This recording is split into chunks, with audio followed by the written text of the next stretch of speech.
Primero, lamento profundamente que se diga una cosa en campaña y luego en el gobierno se haga otra, porque se dijo claramente en la campaña por parte del presidente José Antonio Kast que no habrían recortes en beneficios sociales y efectivamente en esta presentación y en muchas otras se ha dado cuenta que efectivamente hay recortes o restricciones en beneficios sociales. Ministra, me imagino que usted está enterada del caso de la Universidad San Sebastián, una universidad que en los medios de comunicación ha sido sindicada como una especie de caja pagadora de favores políticos, pendiente de investigación, por cierto, pero creo que las explicaciones que se han dado desde el gobierno por la salida del subintendente de Educación Superior han sido insuficientes. Y quiero ser clara en la pregunta. ¿Por qué sacar a un superintendente justo en el momento en que se está avanzando en una investigación que ya llevaba un buen tiempo y que precisamente afecta al sector político del gobierno? Cuando acá se habla y nos preguntan qué recortes vamos a hacer o si vamos a reducir beneficios sociales, el problema que yo les estoy queriendo transmitir es que el recorte en educación ya se hizo, no lo hicimos nosotros. Es un recorte que heredamos, que viene en las subvenciones escolares, que para poder pagar subvenciones durante estos primeros meses del año se está recurriendo a dineros de subvenciones del segundo semestre. Gracias, presidente. Solo una aclaración importante a las consultas que se hizo varias veces. Efectivamente, el servicio le solicitó la renuncia a la superintendente de educación escolar y al superintendente de educación superior. Es una facultad, como dijo la ministra por su intermedio, presidente, con el que el servicio cuenta. Pero es muy importante dejar en claro que estas instituciones son ambas bastante robustas. Son instituciones que ya tienen sus años de implementación, tienen investigadores fiscales plenamente instalados y todos los procesos de investigación en curso se mantienen. Bueno, muchas gracias, presidente. Saludar por su intermedio a la ministra. Un gusto conocerla en vivo, poder conversar. Sin duda van a ser años intensos de trabajo. Lo primero, dos comentarios generales antes de entrar en mi pregunta propiamente tal, que es respecto a educación superior. Primero, lamento profundamente que se diga una cosa en campaña y luego en el gobierno se haga otra, porque se dijo claramente en la campaña por parte del presidente José Antonio Kast que no habrían recortes en beneficios sociales y efectivamente en esta presentación y en muchas otras se ha dado cuenta que efectivamente hay recortes o restricciones en beneficios sociales. Otro punto es que eché de menos, presidente, por su intermedio a la ministra, que en la presentación se hablara del impacto que va a tener el alza del precio de los combustibles y las gasolinas en la educación. O sea, estamos hablando de la distribución de útiles, de los equipos tecnológicos, de los textos, de los programas de alimentación PAE y BAES, etcétera, etcétera. Entonces creo que eso también es una dimensión importante de tomar en cuenta, porque eso también va a encarecer el sistema por una decisión que ha tomado el gobierno.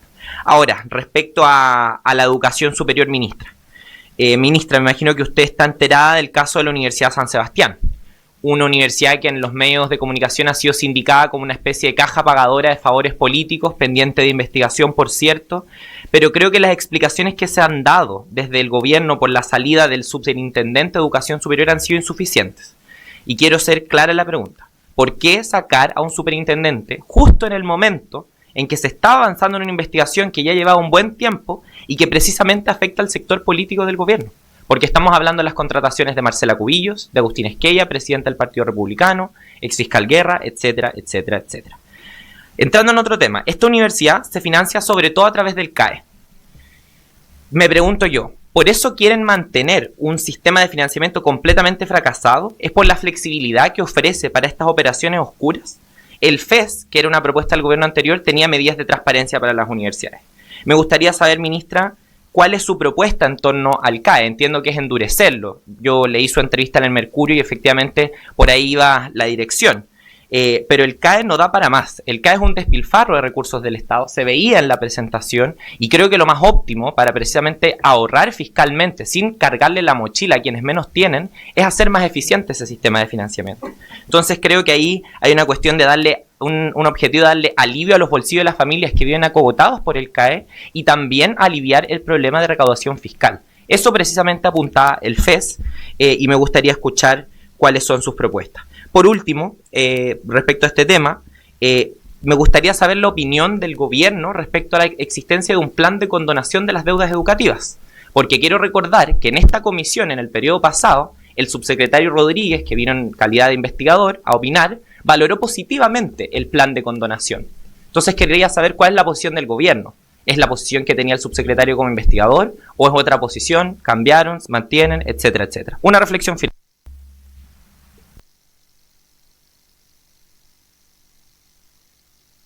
Censuró. Una reflexión final. El problema de la morosidad, de la deuda, en torno a eso no tiene sentido culpar a las personas. Es un problema del Estado, es un problema de una política pública del Estado que estaba proyectada para mucha menos gente de la que efectivamente fue. Entonces, ¿cómo vamos a cargarle la mano a las personas por un error que es de la política pública? Eso es todo, ministra. Muchas gracias. Gracias, presidente. A ver, muchas gracias, presidente. Primero, presidente, y también poniendo atención a los medios de comunicación, a la exposición que nos hace la ministra, se habla del déficit del presupuesto de educación. Y me gustaría también contar parte de los orígenes, porque el déficit del presupuesto de la educación también tiene una relación con la correlación de fuerzas del Congreso Nacional. Y quizás también comentarles a los diputados que hacen esa pregunta, por su intermedio, presidente, el diputado Pardo, que hablaba de qué manera la oposición se responsabilizaba de aquello. Mi pregunta es de qué manera el Partido Republicano, y en particular el oficialismo hoy día, se responsabiliza del recorte fiscal que pidieron de $600 millones. Porque eso fue en particular lo que el gobierno tuvo que promover a través de un recorte para que termináramos en esta situación. Claramente es bien conservador el presupuesto, yo en eso coincido, no se incorporó el infractor, pero no tiene que ver con un error de cálculo, tiene que ver con una situación que produjo la oposición actual oficialismo, de la cual no se quiere responsabilizar. Por otra parte, creo que también es importante, y eché de menos en la presentación, al menos el detalle de cómo se va a aplicar el reajuste fiscal en un 3%. Las comunidades educativas están muy expectantes y creo que también es importante dar certeza sobre eso. En la exposición también había un análisis del ajuste de calendario de la implementación de los servicios locales de educación pública y por tanto la implementación de nueva educación pública. Yo creo que también es importante conocer ese detalle y cómo lo van a proyectar y de qué manera en esta proyección al menos el ministerio se hace cargo de la crisis de financiamiento que tenemos en los municipios. Solamente para contar, en esta comisión, en el periodo anterior, nosotros recibimos a muchos municipios y en particular corporaciones que hablaban de una quiebra y que en particular querían que nosotros promoviéramos los traspasos y sin responsabilizarse de aquello. Yo creo que también es importante al menos tomar las voces incluso de aquellos alcaldes que hoy día son oficialistas que están de acuerdo con el traspaso en la fecha ya señalada en la ley. Y por último, me gustaría referirme a lo siguiente sobre educación superior. Y yo creo que el incentivo de preguntar de educación superior no tiene que ver con que nos preocupemos solo de la educación superior y no de la educación inicial. Pero ya hay anuncios de este gobierno. Y creo que es importante tener certeza. Por ejemplo, si se desecha el FES como un mecanismo también para hoy avanzar en sanear las arcas fiscales a propósito de que la condonación de la deuda del CAE no flotó dentro del Congreso Nacional, hoy día tenemos que buscar otro mecanismo. La pregunta es, ¿qué proyecto van a ingresar? ¿De qué manera nos hacemos cargo de aquello? Porque esto, presupuesto tras presupuesto, nos trae un problema que no es menor. O sea, estamos hablando de billones de pesos que el Estado está perdiendo por la garantía de los bancos. Y por último, los límites de gratuidad. Yo creo que es importante también hacerlo dentro del Congreso Nacional y no solamente a través de un anuncio. ¿Cuáles van a ser los criterios para fijar el límite de la gratuidad? Y ojalá que no sea el criterio arbitrario. Eso. Muchas gracias, presidente. Muchas gracias por su intermedio a todos los diputados por habernos escuchado y por sus comentarios y preguntas que apreciamos mucho. Bueno, son hartos temas. Voy a partir por un tema más contingente, pero que veo que ha salido más en las preguntas de casi todos y que tiene que ver con el tema financiero, que fue una de las primeras láminas que mostré en relación a la situación con que nosotros nos encontramos cuando llegamos al Ministerio de Educación. La verdad es que esta situación, respondiendo a una de las preguntas, no es normal. Cuando se tramitó la ley de presupuesto, yo en mi calidad de investigadora en ese entonces me percaté al mirar el proyecto de ley de presupuesto que este venía subfinanciado justamente porque no se habían hecho los ajustes a las subvenciones. Entonces este es un problema que no surge como consecuencia de la tramitación legislativa, sino que este fue un proyecto de ley que ingresó con este problema, ¿ya? ¿Y qué es lo que quiero decir con esto? Que cuando acá se habla y nos preguntan qué recortes vamos a hacer o si vamos a reducir beneficios sociales, el problema que yo les estoy queriendo transmitir es que el recorte en educación ya se hizo, no lo hicimos nosotros. Es un recorte que heredamos, que viene en las subvenciones escolares, que para poder pagar subvenciones durante estos primeros meses del año se está recurriendo a dineros de subvenciones del segundo semestre, ¿ya? Esta es la situación y quiero ser lo más transparente posible. El recorte en materia de educación ya se hizo, ¿ya? Esta es la situación que nosotros ya nos encontramos y nuestro objetivo es justamente administrar este déficit de tal manera de poder minimizar el impacto que este déficit puede tener en el soporte a establecimientos educativos que entrega el Ministerio, en los beneficios que se entregan a estudiantes y, naturalmente, en la operación de los establecimientos.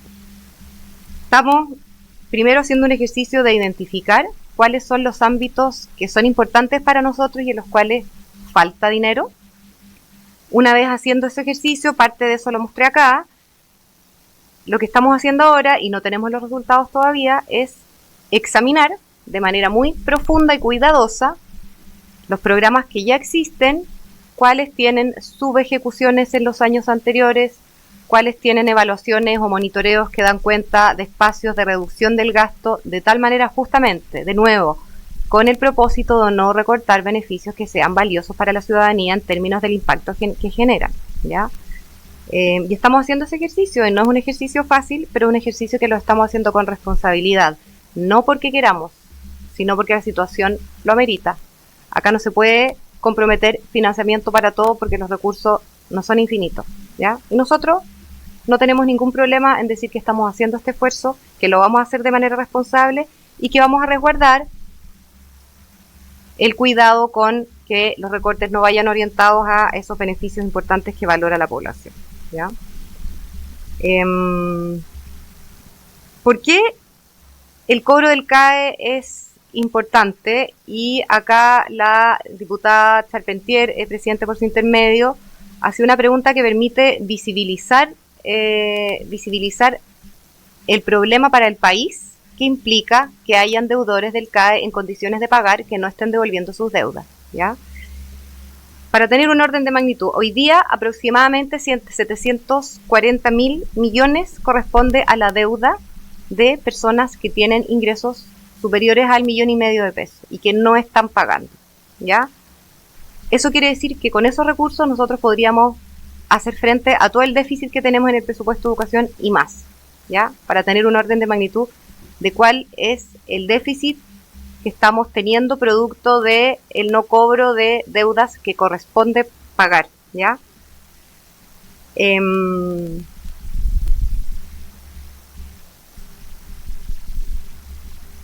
Pasó con el CAE, pasó con la gratuidad y suele pasar con políticas públicas que se gestan desde una buena intención, planificando que las cosas van a salir bien, pero que los hechos terminan teniendo problemas. La gratuidad está costando el doble de lo que se proyectó que iba a ser y el CAE, bueno, ya sabemos la tasa de morosidad que tiene.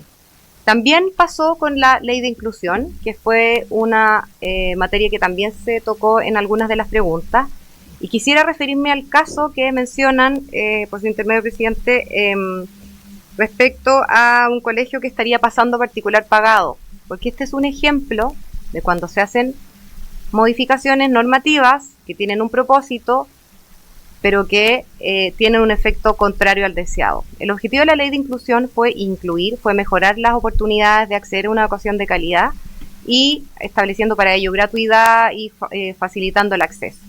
Sin embargo, lo que yo he podido ver es que el término del copago ha llevado a que establecimientos educativos que tenían un copago, en general en los tramos más altos de los montos permitidos de copago, se hayan vuelto insostenibles, ¿ya? Y que hoy día hay un porcentaje significativo, especialmente de esos establecimientos, más de un cuarto de esos, comparando con el año 2015, que es cuando se aprueba esta ley, que han pasado a particular pagado.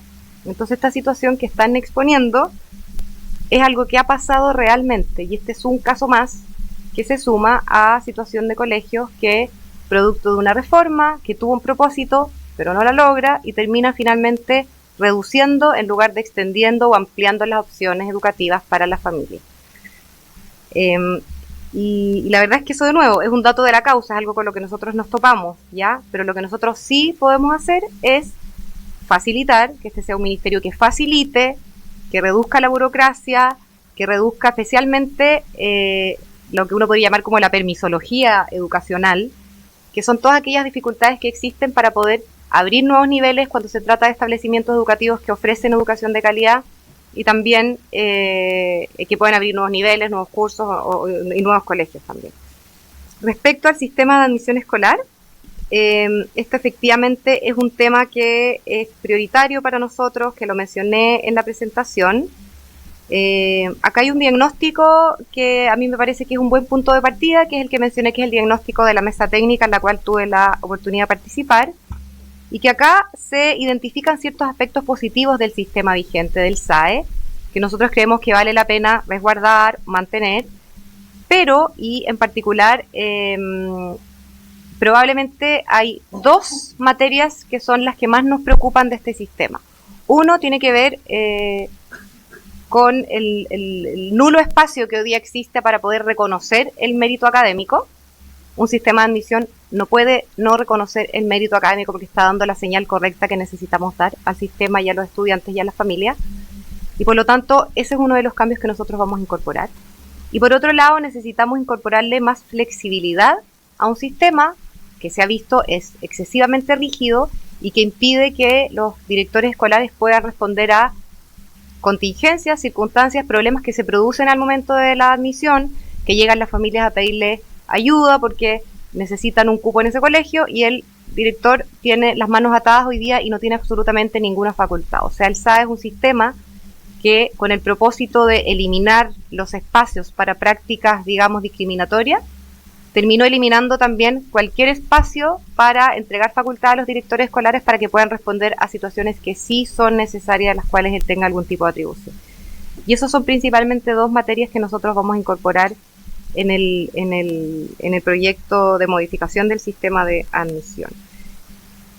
Hay hartos temas más, la verdad es que no sé si darles paso a los subsecretarios o enviarlos por escrito. Como estamos con el tiempo, no quiero ser irrespetuosa con el tiempo.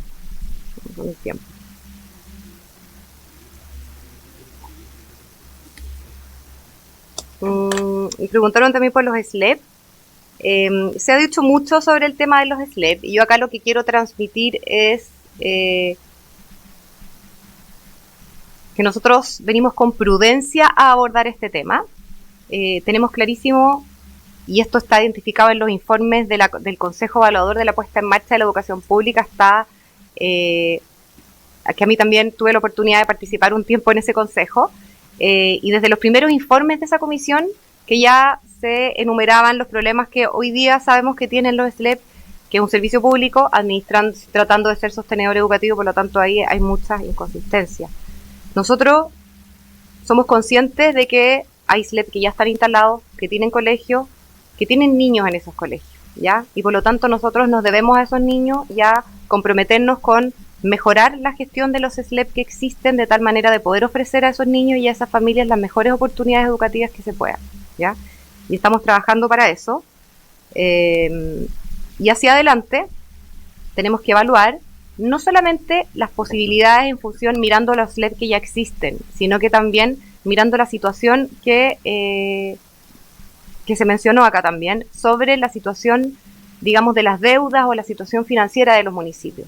Hay municipios que en definitiva necesitan ya traspasar el servicio educativo, mientras que hay otros que lo hacen muy bien, que tienen planes para sus colegios y para la educación y para sus niños, y por lo tanto nosotros no podemos ser ciegos frente a esa heterogeneidad, y es por eso que estamos hablando de revisar el calendario y ver las posibilidades de entregar, digamos, gestionar el traspaso a los SLEP restantes, siempre maximizando el bienestar educativo y las oportunidades para los niños y las familias.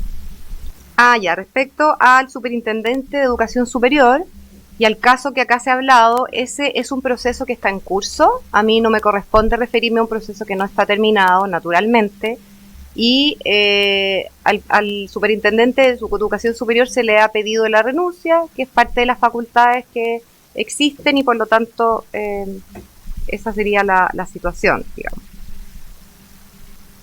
¿Qué más? No sé si dar espacio a los subsecretarios. Gracias. Sí, gracias, presidente. Solo una aclaración importante a las consultas que se hizo varias veces. Efectivamente, el servicio le solicitó la renuncia a la superintendente de educación escolar y al superintendente de educación superior. Es una facultad, como dijo la ministra por su intermedio, presidente, con el que el servicio cuenta. Pero es muy importante dejar en claro que estas instituciones son ambas bastante robustas. Son instituciones que ya tienen sus años de implementación, tienen investigadores fiscales plenamente instalados, y todos los procesos de investigación en curso se mantienen. No pierdan cuidado que la normativa y la estructura interna de las instituciones fiscalizadoras, por eso toco las dos, porque también se le pidió la renuncia a la superintendente de educación escolar. Todos los procesos de investigación sancionatorios siguen su curso, y no porque el jefe de servicio, que además no es que no haya jefe de servicio, inmediatamente asume el subrogante, y en ambos casos eso es inmediato, va a seguir funcionando, y las investigaciones que están en curso van a seguir ocurriendo. Entonces es muy importante no permitir que a veces ciertas filtraciones, que lamentamos porque hacen daño a las partes, cualquiera sea el resultado, pongan en duda la solidez de la institucionalidad, la imparcialidad del proceso y la seriedad también de los funcionarios que trabajan en la superintendencia y llevan a cabo esas investigaciones. Y lo mismo ocurre con otros servicios, presidente. Le agradezco la disposición para contestar las preguntas, y si es necesario profundizar en algunas inquietudes que han manifestado los señores y señoras diputadas, les solicito, señora ministra, que nos haga llegar por escrito aquellos aportes extra.